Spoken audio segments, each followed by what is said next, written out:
enak kali nikmat. Hai pemirsa RRI Net. Wah, hari ini ataupun saat ini saya sedang menikmati kopi Aceh yang rasanya luar biasa nikmat.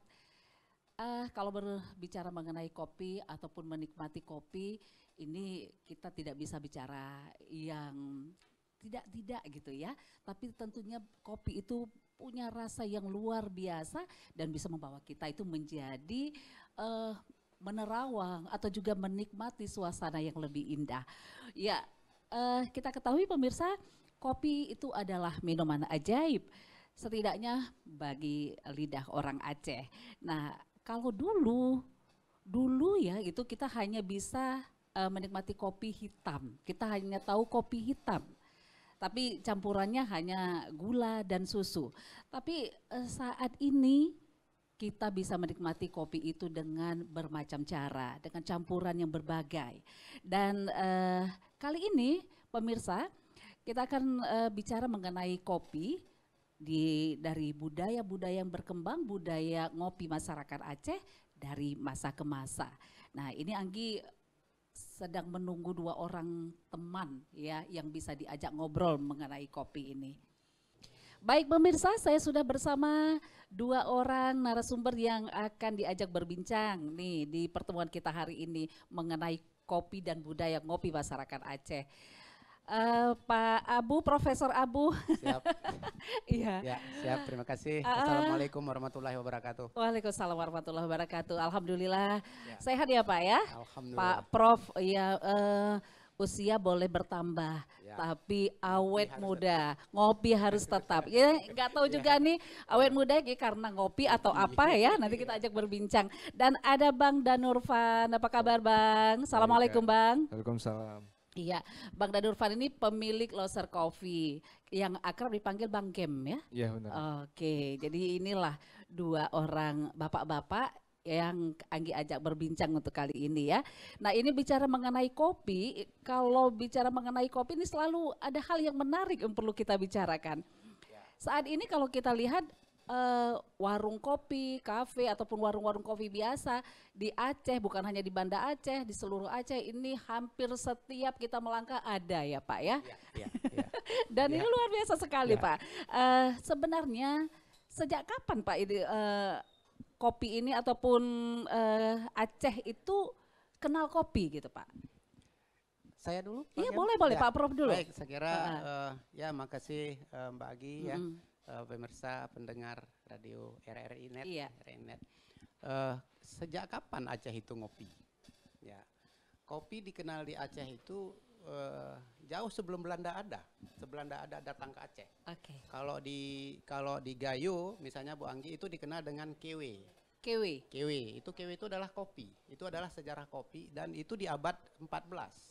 14, 15, 16 itu orang sudah mengenal kewe. Belanda datang itu kan abad 19. Abad 19 ya Belanda datang. Nah, kalau ada menceritakan bahwa kopi di Gayo baru dikenal 1942 atau 1908 itu adalah term yang mengacu kepada Belanda mengembangkan kopi di Gayo. Tapi jauh sebelum itu sebenarnya Gayo itu sudah mengenal kopi.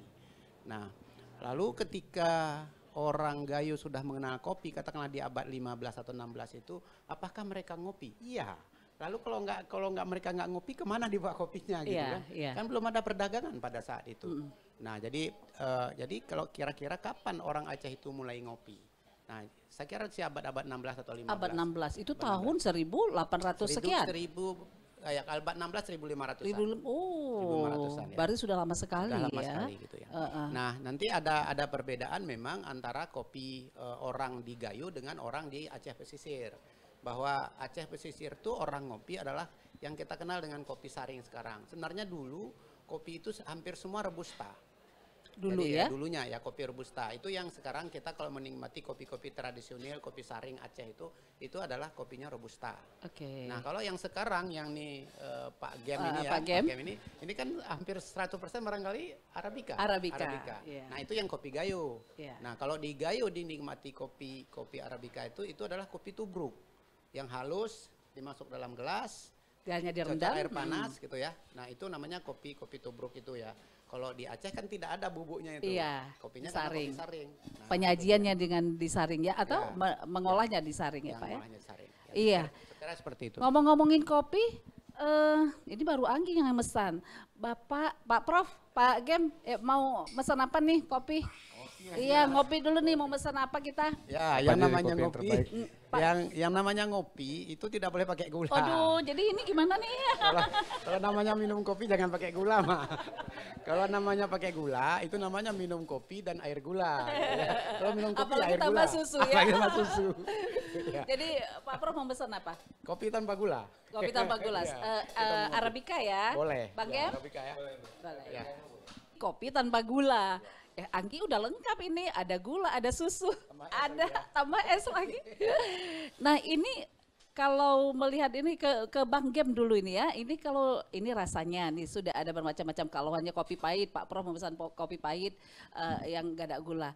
Nah itu apakah ada berbeda rasa pasti. Tapi kalau cara menikmatinya itu kan tergantung seseorang, ya kan? Betul, Ini menurut betul. Abang gimana? Apakah memang kita tuh harus kayak tadi sehatnya atau pilihannya yang lain bagaimana Pak? Betul.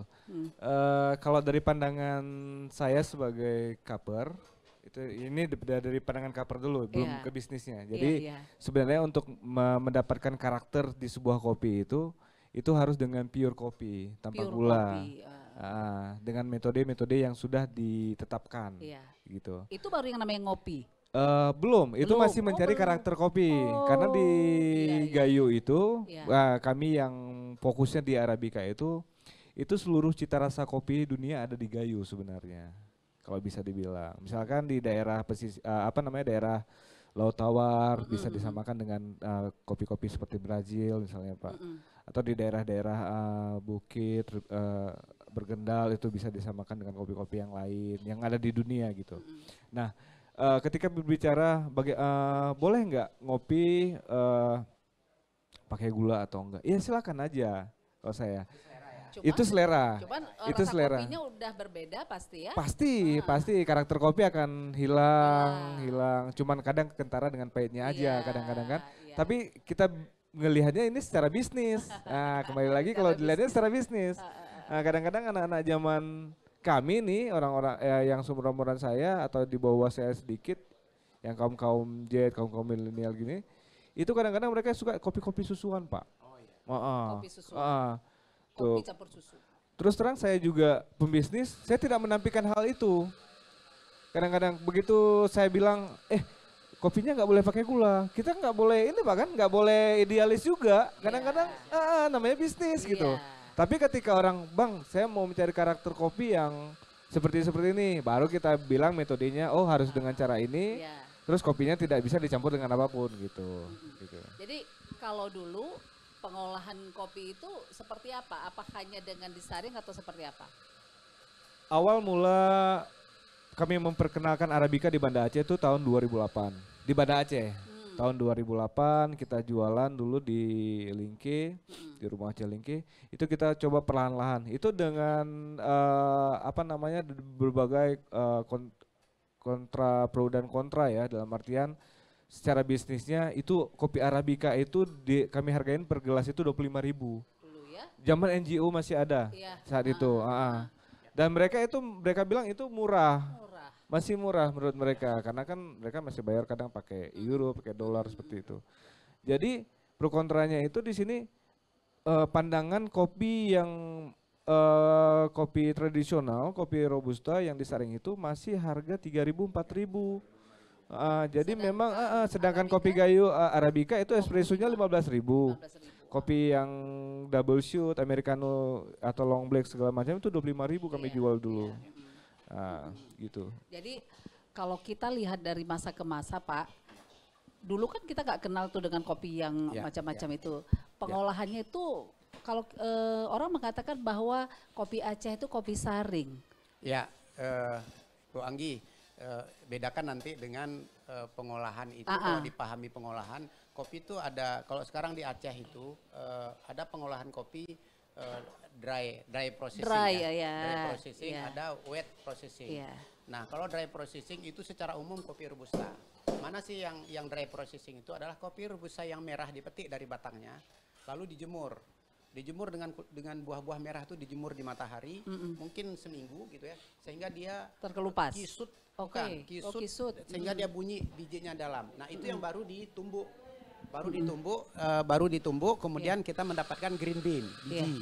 Nah kalau yang sekarang yang dilakukan oleh teman-teman ini yang dari Gayo, Pak Gem ini misalnya kan, itu kan ada semi wash processing atau wet processing, atau semi basah atau basah.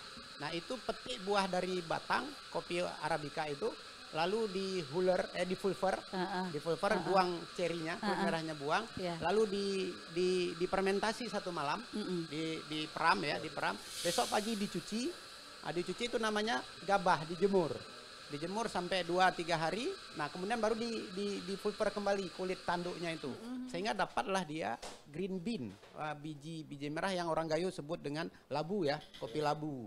Nah itu adalah sudah terbuang semua kulitnya. Kemudian dijemur sampai kadar air 12 atau 14%, itulah yang dijual di pasar biji kopi. Nah kalau ini yang sedang bunyi di belakang ini, ini adalah green bean yang tadi itu, kemudian di roasted ya. Roasted. Jadilah seperti ini. Nah dari situ kita menghasilkan kopi yang namanya mau espresso, mau apa gitu ya. Jadi itu yang disebut dengan pengolahan. Kalau yang ditanyakan itu sebenarnya itu cara penyajian, apakah kopi saring atau penyajiannya kopi disaring, atau misalnya di roasting, roasted mesin ya, gitu ya, roasting gitu. Jadi itu penyajiannya saja. Tapi kita ingin ketahui bahwa kalau di masa lalu orang ngopi, secara umum orang Aceh ngopi dulu itu adalah kopi robusta. Dulu ya? Dulu. Itu yang disaring dulu tuh ya? Yang disaring itu, di kopi robusta. Kalau di Gayo itu kopi tobruk ya, kalau di pesisir itu kopi saring. Itu dulu. Ya mungkin sebelum tahun 19-an kali ya, sampai tahun 19-an gitu. Nah saya kecil-kecil di desa, di kampung, misalnya orang ngopi itu, budaya ngopi dulu sebenarnya dari rumah ke rumah. Kedai kopi itu kan tidak seluruh desa ada, beda dengan sekarang. Kalau dulu kita mau ngopi, saya datang ke rumah Bu Anggi, sampai ke sana disuguhi kopi. Mau di Aceh, mau di Gayo, seluruh Aceh seperti itu. Kopi. Kalau saya mau ngopi, saya datang ke tempat. Jadi kita bisa sampai 10 kali ngopi satu hari. Berapa keluarga kita datangi gitu kan. Dan gratis tentunya. Saya datang ke tempat Bu Anggi, saya tidak pernah akan disuguhi teh. Dan nggak pernah ditanya, Bapak mau teh? Mau, kan sekarang aja kita sudah gaya nih, saya air putih saja, itu gaya hidup sebenarnya, saya teh saja. Kalau dulu kita datang di desa itu, saya ke rumahnya Bu Anggi, ke rumah Pak Gem, saya mau ke rumah Bu Anggi pagi ini, dah sampai sana nggak ada ditanya, disuguhi kopi. Kalau di Gayo kopi tobruk, kalau di Acehnya kopi yang sudah disaring itu. Nah, udah tuh 1 jam kemudian saya pergi ke rumah Pak Gem, misalkan. Nah, minum lagi kopi. Kopi lagi gitu, makanya itu budaya kita ngopi dulu. Nah, tapi kan kemudian itu bergeser. Kenapa bergeser? Pertama mau cari efisien, praktis, praktis. Kalau ini kan tidak praktis sekali ini. Merepotkan orang rumah kan. Kalau sekarang Bu Anggi kapan kita ngobrol-ngobrol? Oke Prof di kafe aja. Nah kan itu mau praktis tuh. Betul. Mau praktis kan? Mau praktis. Atau saya pun sering tuh kalau kawan-kawan datang, Prof mau ketemulah ke kampus sambil ngopi. Oh mah sambil ngopi di kafe kita, tidak di kantor lah gitu kan. Kantor kan buat orang repot juga gitu kan. Orang pergi lagi cari kopi kalau kita nggak ada mesin ya bagaimana. Jadi makanya kafe sekarang menjadi penuh. Itu pergeseran-pergeseran. Iya, pergeseran budaya ya Pak ya. Jadi itu pergeseran cara orang ngopi. Orang dulu ngopi, kalau saya nggak tahu di pesisir yang persis ya, tapi yang di Gayo, yang kopi tubruk tadi itu minum kopi tanpa gula, gulanya diambil dalam bentuk bongkah itu. Gula aren. Jadi diminum, diseruput kopinya, kemudian gula yang bongkah tadi itu digigit. Nah, hanya seperti itu. Seperti itu. Jarang sekali, walaupun ada ya, jarang sekali masyarakat memberikan gula aren itu di dalam mangkok, ditaruh kopinya, ditaruh air panas. Itu jarang. Jadi orang lebih banyak minum kopi, gigit gulanya. Nah, itu yang menurut saya itu yang benar sebenarnya. Bener itu dari benar cara menikmati, bukan kita bicara dari sisi sehatnya, apakah ada risiko, nah, bukan gitu ya Pak, tapi benar menikmati. Kan sekarang kan macam-macam lah ya namanya penyakit, orang gula, orang ini, orang itu. Dulu kan nggak ditanya kita ada gula atau enggak, langsungnya disuguhi kopi manis. Kalaupun sekarang ada penyakit jangan salahkan kopi, atau kebiasaan ngopi ya. Pak Prof dan Bang Gem. Kalau kita ngopi ini, kopi antara kopi Arabica dan kopi Robusta, itu kan ada perbedaan harga. Ya. Kenapa kopi Arabica itu mahal dan kopi Robusta tuh lebih murah gitu? Makasih. Ya, Pak. nanti secara bisnis mungkin Pak Gem yang jawab ya. Tapi Iya. saya yang pengalaman saya di Pusat Riset selama ini kan begini ya. Pasar kopi dunia itu dikuasai oleh Arabica. Produsen utamanya itu Brazil. Iya. Brazil, Jamaika gitu ya. Indonesia itu mungkin sekarang urutan keempat ya. Urutan keempat ya, urutan keempat. Arabikanya keempat Arabikanya ya. posisi keempat di dunia. Nah, padahal posisi kopi Indonesia itu hanya sekitar 26% apa 27% yang Arabica. Pak, kalau sambil kita ngobrol Oh, boleh boleh, dinikmati boleh. tapi terlalu panas ya. Boleh, nggak Bapak apa-apa. ini kan kopinya hitam. Ya. Jadi kalau Arabica di Indonesia itu hanya sekitar, kalau saya tidak salah hanya 26%. 26% saja produksi kopi Indonesia itu Arabica. Selebihnya itu Robusta. Oh, Nah, iya. padahal di sisi lain pasar dunia itu dikuasai oleh Arabica. Iya. Nah, itu yang penyebabnya kenapa kemudian Arabica itu relatif mahal di luar dari cita rasa ya. Cita rasa.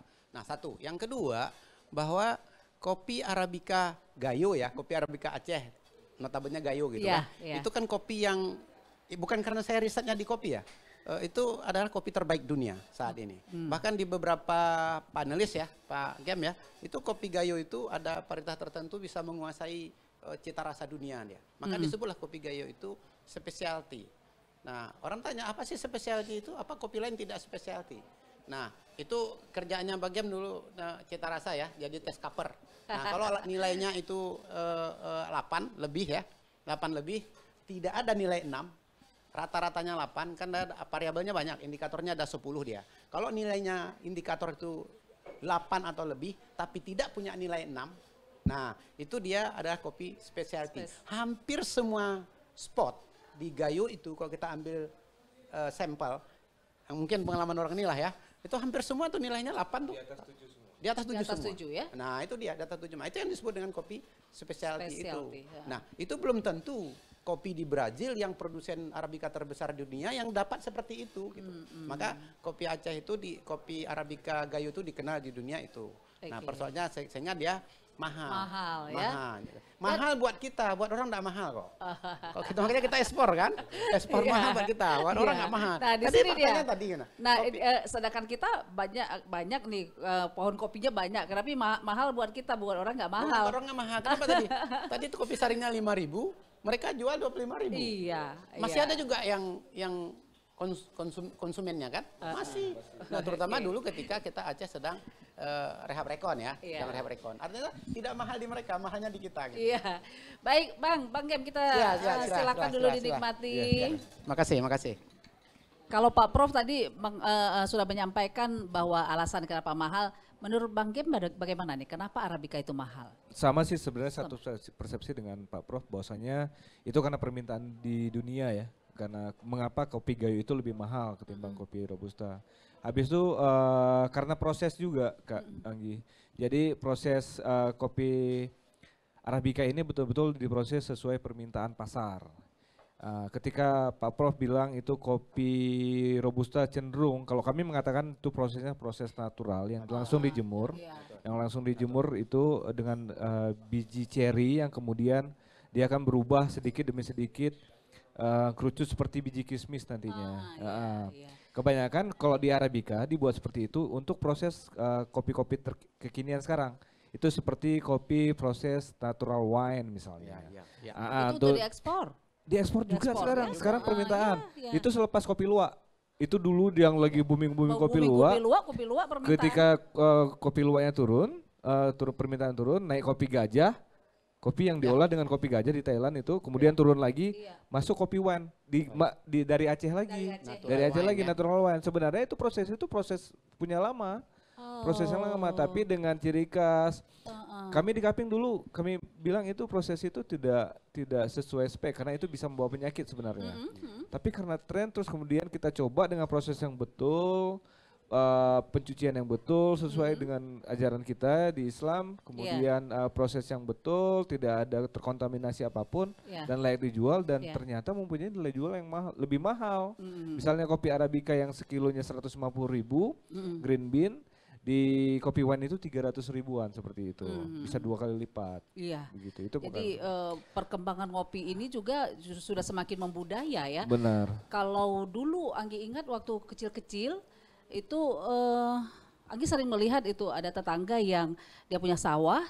Kalau orang dulu budaya ngopi orang dulu Aceh ini kan orang Aceh dulu sebelum ke sawah duduk di warung dulu, ngopi dulu gitu kan segelas 2 gelas baru ke sawah. Yang nelayan ya nelayan gitu ya. Tapi sekarang kita lihat hampir di setiap warung kopi, di setiap kafe itu hampir 1 hari itu ada saja Kalau orangnya. kami seperti Bapak Pak Prof bilang tadi, kopi hitam, kopi tubruk, kopi hitam yang kami diamkan, kemudian ada gula aren, itu kami nyebutnya itu kopi kertup Pak namanya. Oh iya, Apa? ya. Kopi kertup. Kertup. Oh. Itu kopi kertup. Itu kopi kalau kami yang mau pengen manis ini kan kopi pahit, dia cenderung ke bitter karena proses roasting tadi, karena ada pembakaran glukosanya. Kemudian kami selipkan itu di gigi. Jadi kami tidak kunyah, selipkan itu di gigi, biarkan dia tertanam di bawah lidah. Kemudian kami minum pelan-pelan. Ketika datang manis kami minum lagi, datang manis tapi sambil ngobrol nih. Oh nanti coba lah kayak gitu ya. Itu bisa Karena dicoba. mungkin, Karena kayak- itu gaya zaman dahulu. Iya. Mungkin zaman-zaman Pak Prof. Saya belum lahir tuh. Pak Prof udah neliti tahun 87, saya lahir tahun 86, baru umur setahun. Tapi Pak Prof udah meneliti kopi. Iya Pak, Gitu. ya, seperti Iya. apa tuh Pak budaya Saya- ngopi orang ya, Aceh? Dulu kan yang tadi yang saya katakan orang dulu ngopi jarang sekali dia kopi ditaruhkan gula aren ya. Kalau Iya. kalau gula putih ini kan tahun berapaan mau ya. Nah, dulu kan orang susah jangankan untuk membeli kan. Kadang-kadang kan di zaman-zaman tahun 60 70 itu kan makan aja susah ya. Jadi orang ngopi itu misalnya benar bah gula aren buat sendiri kan. Itu kan hampir rumah tangga di desa itu buat ada. gula aren. Jadi jarang dia membuat taruh gula aren di peluk gitu ya di mangkok, lalu taruhkan bubuknya, lalu taruhkan air panas, diaduk. Itu jarang. Jadi orang gula arennya dicincang sehingga butir-butir gitu kan, diminum, betul kertup gigitnya gitu. Atau taruh kalau tadi ya, bagaimana ya taruh di bawah lidah sebenarnya itu minum. Itu budaya dulu. Nah, kemudian kan bergeser. Saya riset kopi di hulu ya, di bagian hulu tuh tahun 87, 88 sampai sekarang saya nggak tinggal. Walaupun di dalam kurun waktu itu ada jeda-jeda ya. Ketika saya jadi kepala Bapeda di Gelua, saya jeda riset kopi. Saya jadi kepala Bapeda Provinsi Aceh, jeda jadi riset kopi. Kemudian saya jadi di Dinas Pertanian 1,5 tahun, hampir 2 tahun lah ya. Saya jeda riset kopi. Tapi setelah saya jeda dari jabatan saya balik riset balik, gitu, riset balik. Jadi tapi saya di hulu ya, di hulu. Nah di tahun 96-97 saya itu sebagai penyuluh.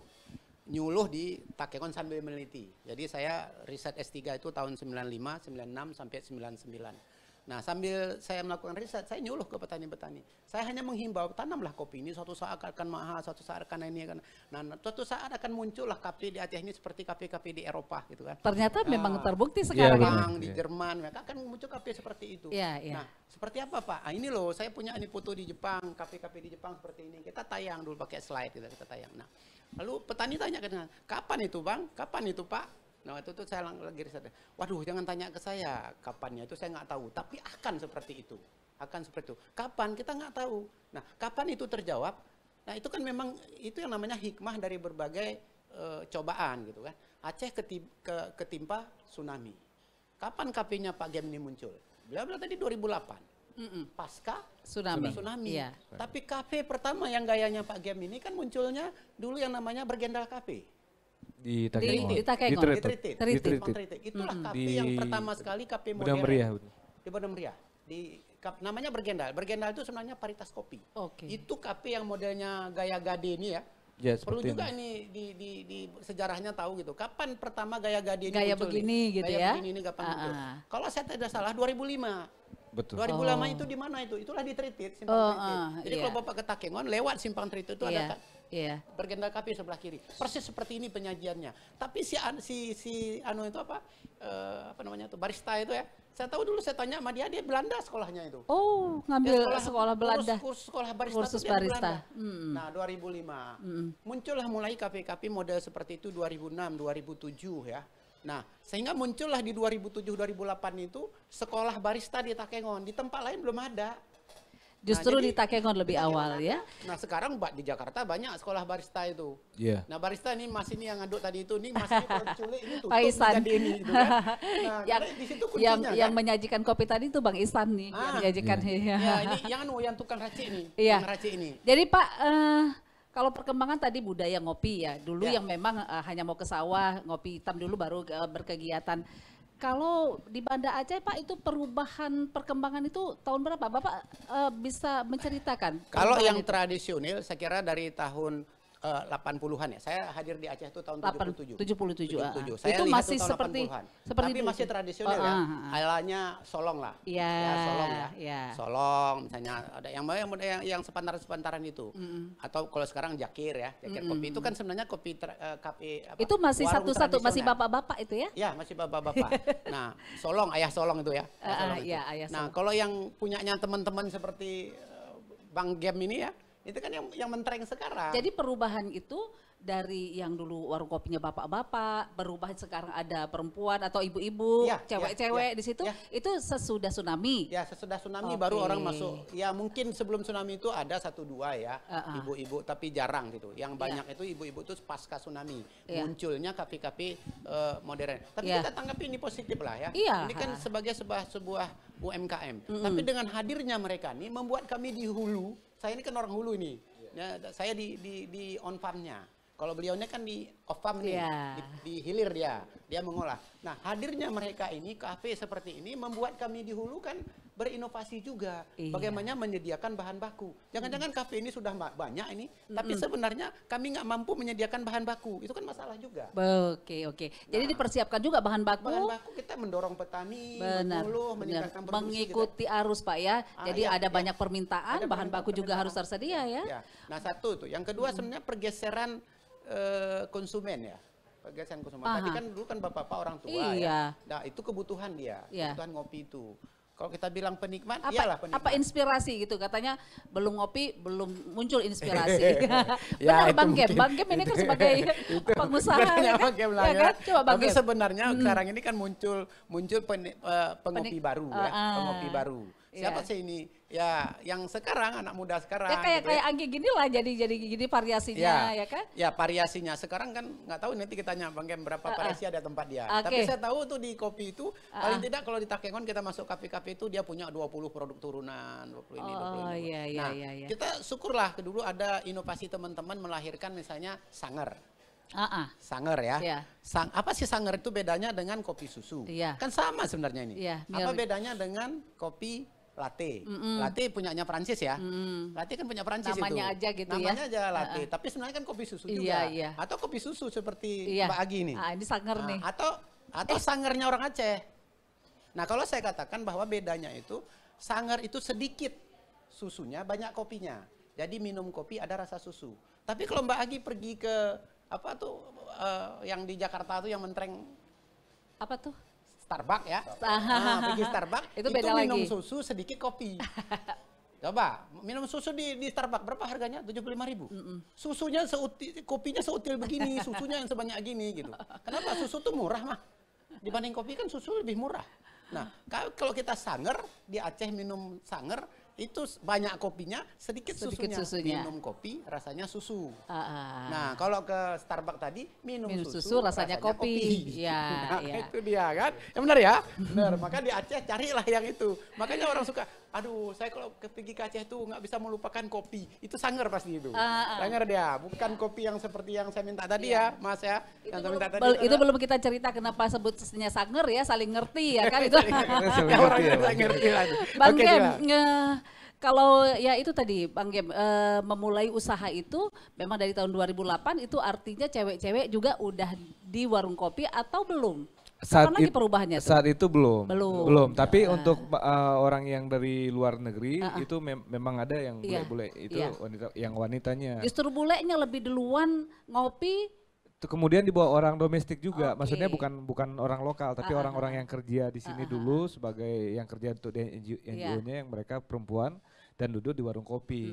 Itu juga maksudnya sekarang Kalau untuk sekarang ini saat ini ya karena kenyamanan aja sebenarnya, kenyamanan. Sekarang kan ya, sekarang kita lihat kan fungsi kafe, fungsi warung kopi itu sudah berbeda dari dulu. Dulu kan untuk penyemangat untuk bekerja, sekarang ada yang diskusi urusan bisnis, ya kan. Bahkan kepala-kepala dinas juga untuk merubah Aceh ke depannya dari warung kopi. Iya, urusan bisnis, perjanjian, mahasiswa menyelesaikan skripsinya bisa juga di warung kopi.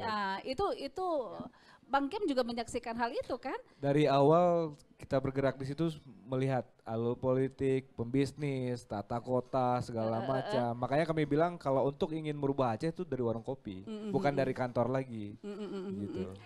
Jadi tapi gini ya, ada perbincangan nih ibu-ibu ya, kalau kita di arisan atau kita kumpul-kumpul ada perbincangan bahwa kadang-kadang mau juga menceritakan bahwa wah suami saya mengatakan bahwa ngopi seolah-olah kopi di rumah itu kayak kurang nikmat kalau ngopi di rumah, di warung kopi itu kok kayaknya kopinya lebih enak. Jadi akhirnya ngopi di rumah iya sebentar aja tapi di warungnya lama gitu. Kalau kami sebenarnya setiap kami ngelihat orang-orang yang baru yang ngopi, ketika dia bertanya tentang kopi kita selalu ngasih edukasi. Setiap tubuh manusia itu berbeda metabolismenya. Tapi hampir rata-rata setiap kita nih, setiap ya seumuran kita, abang-abang atau di 17, 18 sampai 35 itu 150 mg per hari kafein kebutuhan tubuhnya menurut kami. Tapi kalau kayak saya itu bisa lebih karena sudah kebiasaan. Itu bisa dari kopi, dari teh, coklat seperti itu. Sebenarnya ada daya tarik tersendiri ya berarti di warung kopi selain mungkin tadi bisa nikmati kopi pasti ada daya tarik tersendiri. Ada daya tarik. Mungkin ada hiburan. Ya betul. Jadi ya sebenarnya itu minat. Misalnya kalau orang-orang yang benar-benar pengen mencari kopi, biasanya mereka mencari edukasi atau tempat yang nyaman seperti ini, yang dia bisa berbicara, membahas kopi. Ada juga konsumen yang mencari, oh ini sering ada musiknya nih, live-nya, tapi mereka bukan menikmati si kopinya, gitu-gitu. Dan sekarang warung kopi bisa jadi rumah kedua. Bagaimana pendapat Pak Prof? Hadir ke kedai kopi itu bukan semata-mata menikmati kopi. Iya. Itu tadi budaya bisa orang jadi Aceh kantor dari juga. Dulu ya. Dari dulu misalnya orang di warung kopi di desa-desa gitu ya. Sebelum turun ke sawah dia mampir di warung kopi. Iya. Di warung kopi itu adalah pusat informasi. Ini bedanya dengan orang warung kopi di luar, ya, warung luar. Kalau di Aceh itu warung kopi itu kan menjadi pusat informasi ya. Pusat informasi apa? Disitulah bertukar segala informasi. Nah orang tua dia ada kelompoknya lain, dia berbicara tentang apa. Gitu. Kemudian anak orang tua tanggung berbicara satu sudut, mungkin berbicara masa bisnis. Gitu ya. Kemudian anak muda, misalnya kan anak muda yang milenial sekarang duduk di satu sudut. Iya dia minum kopi tapi kopi yang sudah diracik-racik tadi itu ya, entah susu, entah apa, entah coklat itu. Dia di satu sudut tapi dia dengan dunianya juga gitu. Jadi tidak semata-mata dia datang ke situ hanya ingin menikmati kopi gitu. Itu sebabnya kenapa kalau kita lihat misalnya kan hampir semua kedai kopi di Aceh tidak dihingar-bingar dengan musik kan. Iya. Walaupun nanti suatu saat kalau suasana santai baru. Bu Anggi misalnya kalau ke Takengon, boleh tuh di ARB misalnya. Ini kan ada juga nih ya, belakangnya ada alatnya nih. Iya. Mungkin ada live show ya malam musik gitu ya. Ada waktu-waktu tertentu orang memang ingin rehat. Nah di Takengon misalnya kalau kita di ARB itu kalau setiap malam Sabtu, malam Minggu itu live music. Kalau kita hobinya musik, masuklah ARB nanti kita bisa pegang alat langsung. Jadi ada berbagai pilihan ya kenapa? Tapi itu biasanya malam Sabtu dan malam Minggu. Tapi di hari-hari lainnya itu kan kedai kopi sekarang kan, warung kopi sekarang ini, kafe lah ya. Kafe sekarang ini kan luar biasa ini, menyediakan berbagai fasilitas. Misalnya, saya mau meeting untuk 10 orang, sediakan dia. Semua disediakan kan. Saya mau meeting 4 orang, ada tempatnya. Iya, benar. Jadi artinya apa? Kafe itu menjadi pusat informasi, pusat orang menyelesaikan masalah. Nah kalau di kampung-kampung mungkin jual beli terbo di situ juga gitu kan. Makanya ya kan? Jual beli produk di situ juga kan. Oh saya punya biji kakao sekian banyak. Ada yang pasar nggak? Di situ dibicarakan kan. Nah jadi tidak semata-mata menikmati kopi. Saya sering juga sih. Saya sering juga asik masuk ke kopi ini kadang-kadang sampai sana minta latte ya. Atau misalnya minta teh aja. Iya. Kan? Jadi berbagai cerita bisa diselesaikan di warung kopi atau ngopi gitu ya. Seperti itu. Ini kita tadi Bapak udah nikmati ya. Nikmat ya kopinya, Bang. Ini tadi ada Bang Isan. Bang Isan tadi mana ya? Oh, Bang Isan di kamar mandi ya. Kita mau nanya-nanya juga nih dengan Bang Isan ya. Oke, jadi kalau dulu ya Anggi ingat itu mungkin tertanam sekali dalam pikiran saat kecil gitu kan. Ketika ayah pergi ngopi ke warung kopi gitu kan, Anggi minta ikut. Ya pengen ngopi lah, ayah Anggi jawab, nggak ada anak-anak ataupun orang perempuan di warung kopi. Itu nanti yang ngopi itu rata-rata bapak-bapak dan berkumis gitu kan. Jadi ketika satu saat udah mulai besar, ayah buat kopi, Anggi ngerasain gitu kan. Dan sekali dibawa ke warung kopi, kan ingat tadi kata-kata bapak-bapak berkumis. Anggi sempat megang, iya berkumis tapi tapi sekarang di kafe, warung kopi di Banda Aceh dan semuanya hampir ibu-ibu, hampir cewek-cewek semua itu nggak ada pemisah ya, nggak ada tempat khusus ini gitu ya, tapi semua sudah bergabung menikmati kopinya. Nah ini juga menjadi satu kebanggaan juga ya, atau bisa jadi ini menjadi nanti budayanya berubah, ini ada nggak Pak efeknya menurut Pak Prof? Nah, kita lihat dari sisi positifnya. Ini orang-orang menuju ke warung kopi itu kan itu positifnya itu adalah pertumbuhnya UMKM. Tidak hanya di Kota Banda Aceh ya, di kabupaten semua di Aceh ini bermunculan kafe seperti ini. Iya, iya. Nah, dengan tumbuhnya UMKM di hilir ini, itu kan mendorong juga petani yang sebagai produsen biji di hulu itu kan setiap saat semakin bersemangat produksi, ya. bersemangat karena ada pasar gitu. Iya. Ada pasar. Kalau saya tidak salah pertumbuhan konsumen pengopi Indonesia itu sekitar 2,5%. Aceh itu sekitar 9 atau 10% ya. Pertumbuhan konsumennya. Konsumennya ya. Nah, Indonesia secara umum itu 2,6 atau 2,5 atau 2,6%. Nah, itu pun sebenarnya kalau Indonesia ini baru sekitar 2,6% penduduk Indonesia yang ngopi. Oke. Yang kita bilang tadi rame-rame ke kafe itu di Aceh, iya. tapi itu baru 2,6% penduduk Indonesia yang ngopi dari 270 juta itu baru 2,6%. Iya, iya. Nah, mana dunia yang paling tinggi persentase pengopinya? Itu negara-negara Skandinavia. Skandinavia Model Sweden. Italia. Italia termasuk? Italia enggak? Enggak. Nah, itu yang Sweden misalnya kan, Sweden, Finland, Norway, itu kan sekitar 14% konsumen kopinya. Iya. Ya Eropa itu sekitar 9 lah, Iya. Italia itu sekitar 9-10%. Nah, Amerika itu sekitar 6 atau 7%. Jadi nggak mengapa juga lah ya, kalaupun Ya, memang jadi sebagian waktu Indonesia habis di warung kopi. Yang penting kan sebenarnya begini. Duduk di kedai kopi itu jangan tidak produktif. Jangan Itu tidak saja, produktif. Oke. Kalau orang duduk di kedai kopi dia menjadi produktif. Saya duduk di Nggak ada kedai kopi, masalah tapi ya? kan masalah kan ada masalah. Oke, gitu. iya, iya. Saya punya 2 mahasiswa sekarang menjadi hebat dia. Hebat 2 orang mahasiswa saya. Dulu kenapa jadi saya tahu karena dia pernah minta bantu ke saya. Dia sehari-hari saya lihat di kedai kopi, mau selesai itu. Kamu kok asal saya ngopi di sini kamu ada kamu. Pak, saya bisnis, Pak. Kan luar biasa tuh. Iya. Bisnis. Bagaimana bisnis kamu? Saya ngirim kopi. Kemana kamu kirim? Ke kafe-kafe yang ada di Italia, di Perancis, jadi di Jerman, produktif. di Jepang. Nah, dia kirim. Boleh seharian asal produktif ya. Kamu ngirim kopi ini kan kena pajak nih? Enggak Pak, saya kirim souvenir. Jadi kirim souvenir 2 kilo ke Italia, 2 kilo ke Jerman. Baik, jadi nggak mengapa juga menghabiskan waktu di warung kopi asal produktif. Jangan main-main. Jangan main-main. Nah ini kita mau nanya ini ke Bang Ihsan yang menghidangkan kopi untuk kita tadi ini Bang Ihsan. Oh iya Bang Ihsan. Bang Ihsan kalau boleh tahu Bang favorit pelanggan di kafe ini itu apa kopinya Bang? Biasa kalau misalnya favorit di kita khususnya kopi, lebih banyak kopi susu sih Bu. Oh kopi susu. Lebih susu. Tapi kalau misalnya kayak espresso, kopi sangar juga banyak. Banyak. Gitu. Jadi itu tergantung siapa yang minta. Kalau ibu-ibu banyakan kopi susu. Kalau misalnya ibu-ibu banyaknya kopi susu ataupun yang selain kopi juga gitu sih Bu.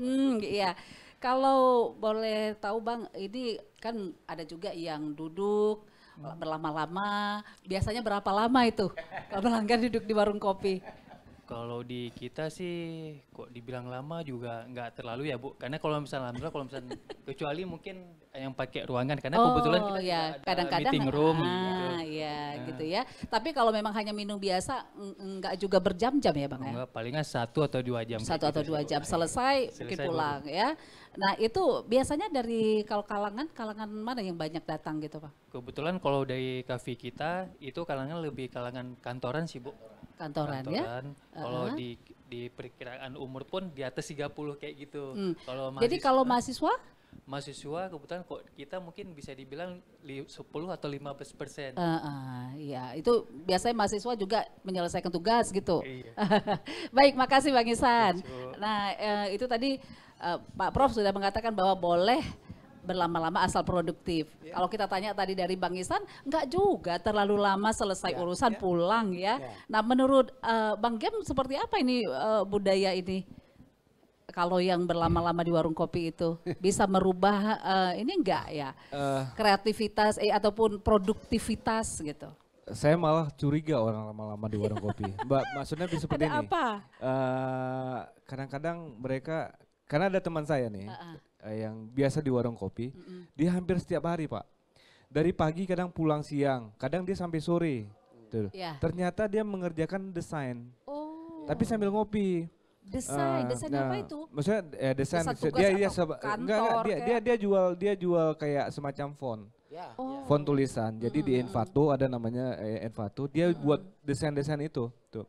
Itu dari pagi sampai sore. Kadang nanti balik lagi malam tuh. Dan harus ada kopi. Makanya kayak gue bilang, memang dari kopi bisa memicu inspirasi. Bisa saja karena kandungan kafeinnya tadi. Karena kafeinnya tadi itu bekerja sebagai semacam genjotan untuk memacu pikiran.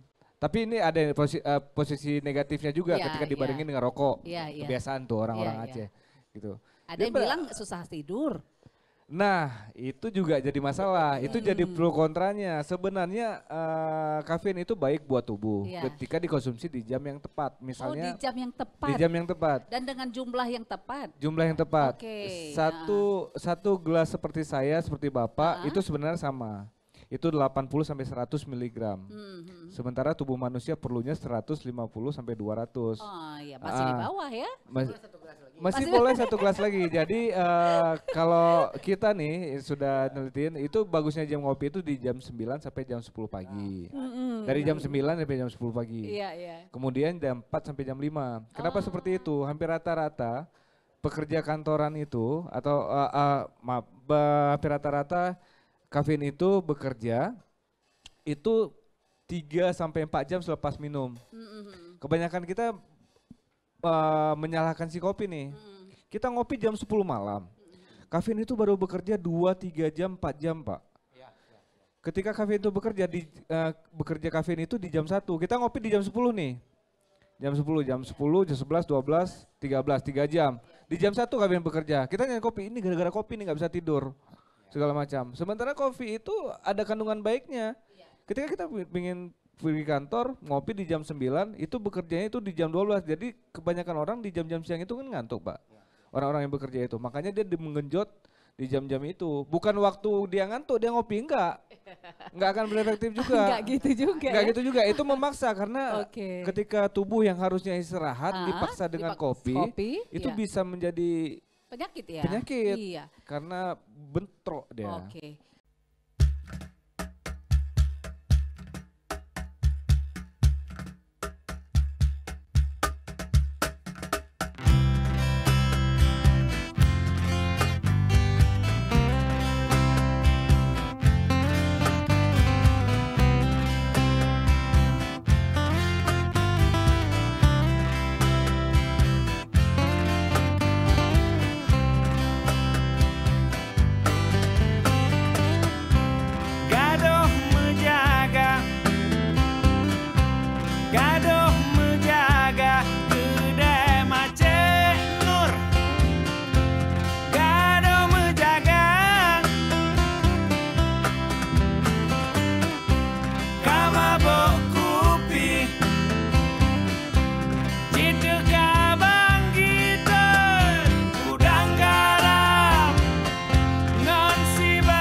Kata apa?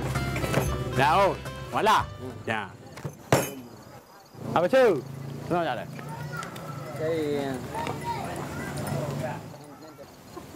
Hana beres kalinya.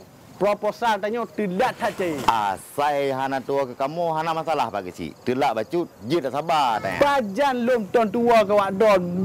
Mandum tak servis. Hai, utang kopi pasukan mbak tua. Alasan awaknya, ipreh dalam kampung cair. Gampangnya. Baru di kampungnya napeng kopi dalam proposal. Kebanjaran. Yang tidak coba program jalan likur rumah liman karena yang ada mutahab bagi rukuk geron khusus. Tak korupsi nan tabak kena. Sekat. Nyan kalau.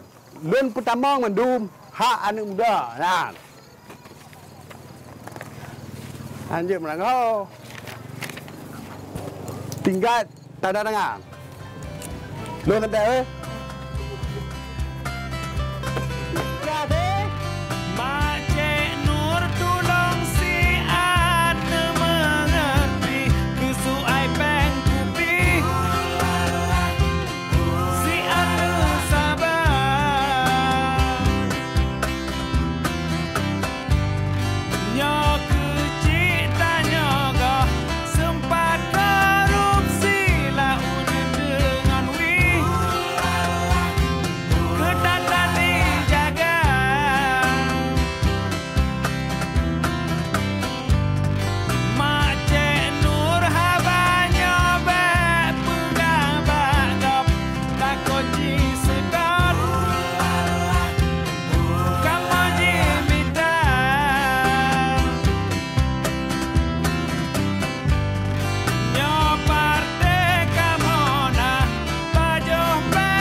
Ini Pak Prof udah habis kopinya.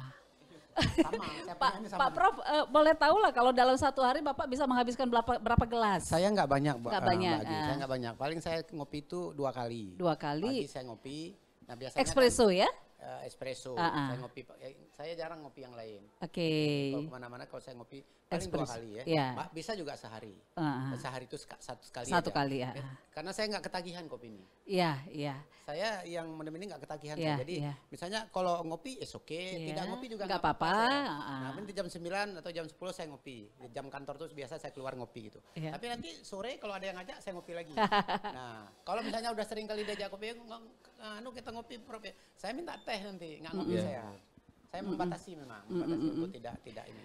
Iya, kalau Bang Ken satu hari itu bisa berapa kali ngopi ya? Tergantung 2, 3. Tapi itu kan gampang dapatkannya karena kebiasaan itu di waktu di jam buka. Jam buka saya itu ada namanya kalibrasi sekali.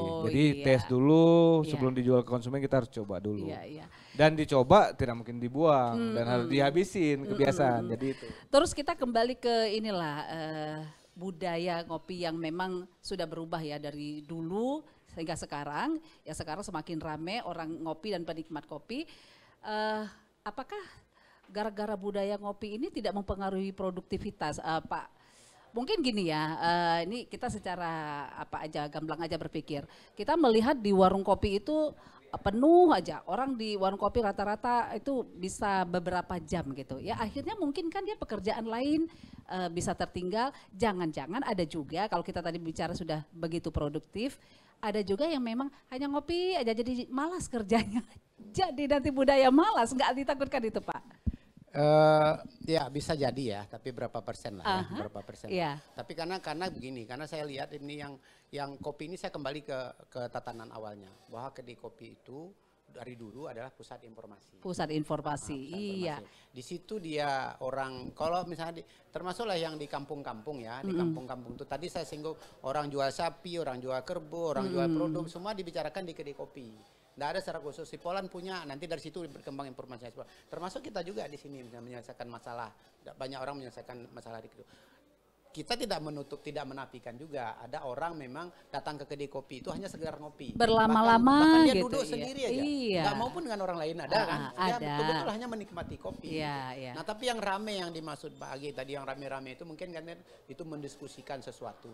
Nah saya sih melihat sisi positifnya saja. Gitu, sisi positifnya. Nah, perkembangan warung kopi ini dari desa menuju kota, tapi tetap aja informasi seperti itu kan. Informasinya kan tetap aja bahwa dulu kedai kopi menjadi pusat informasi, terjadi tukar informasi di situ semua, termasuk di. Nah, tapi jangan lupa bahwa misalnya sedasar apapun perkembangan kafe, ya model Gade, modelnya Mas Gap Mini kan, Bang Gap Mini. Nah, tapi yang tradisional tetap aja ada konsumennya. Nah, walaupun kemudian ada beberapa menggeser. Kita lihat Solong kan. Solong itu kan sebenarnya awalnya bergerak dari kafe tradisional.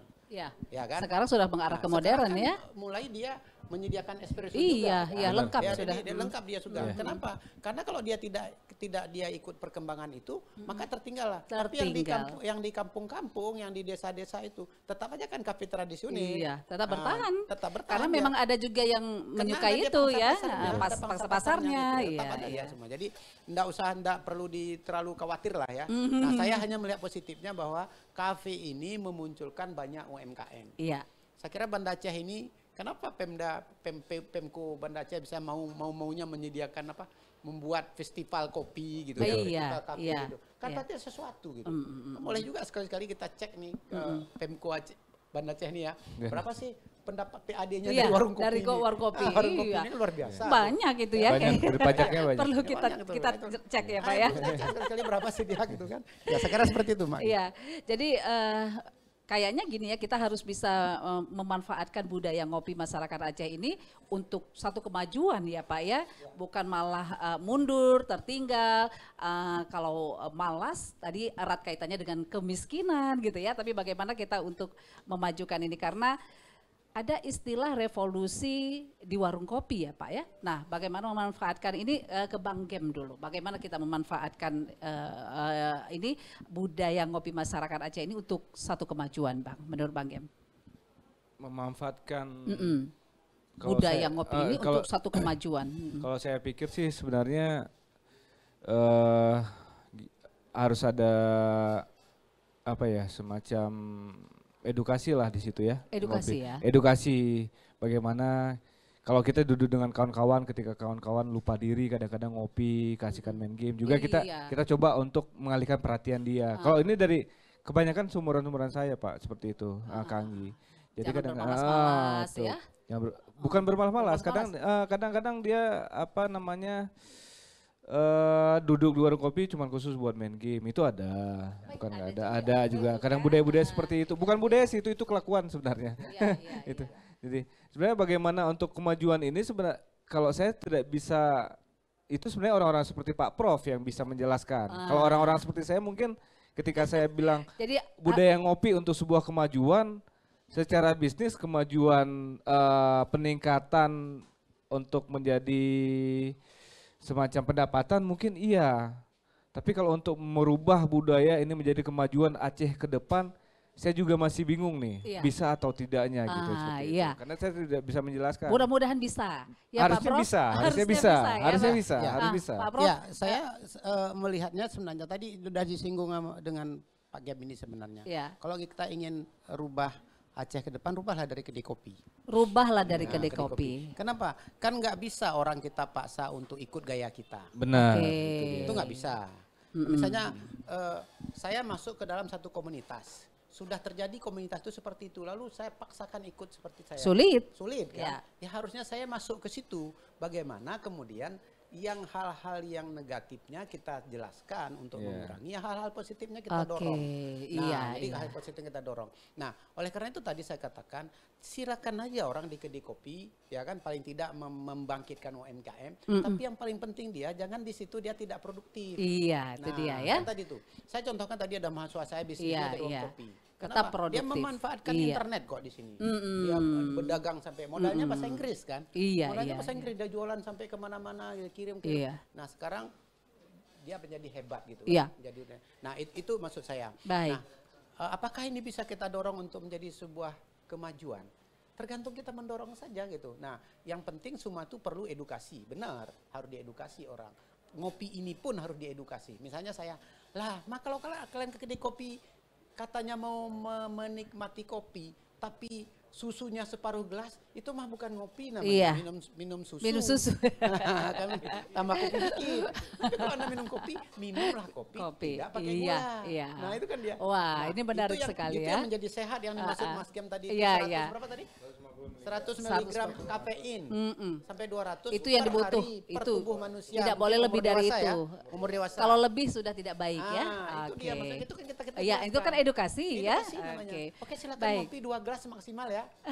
Gitu kan? Waduh, menarik sekali nih perbincangan kalau mengenai kopi, nggak akan ada habis-habisnya ya. Kalau dulu para sastrawan mengatakan ada kalimat katakanlah dengan bunga, itu sastrawan. Kalau sekarang katakanlah dengan kopi, bisa ya Pak? Ya, kalau di Gayo sekarang sedang populernya tidak ada kopi, tidak ada cerita. Iya.